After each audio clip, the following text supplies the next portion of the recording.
জাহান্নামে চলে যাবে। ও মা বোনেরা শুনে যান, আপনার জন্য আমি জাহান্নামে যাইতে চাই না রে মা, যাইতে চাই না রে বোন, যাইতে চাই না রে মেয়ে। কিয়ামতের ময়দানে আল্লাহ রাব্বুল আলামিন বান্দিকে যখন বলবে বান্দি জাহান্নামে চলে যাও, মহিলা বলবে আল্লাহ মামলা আছে। কার বিরুদ্ধে মামলা রে? বলে আমার বাবার বিরুদ্ধে। ডাকো রহিমার বাবা আব্দুল করিম। লাব্বাইক ইয়া রাব্বাল আলামিন।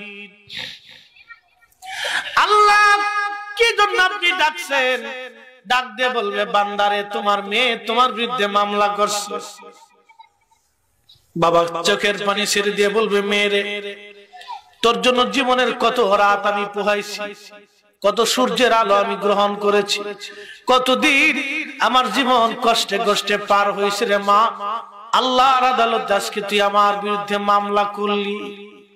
তখন মেয়ে বলবে আব্বা জান আজকে আমি জাহান্নামে চলে যাই বাবা।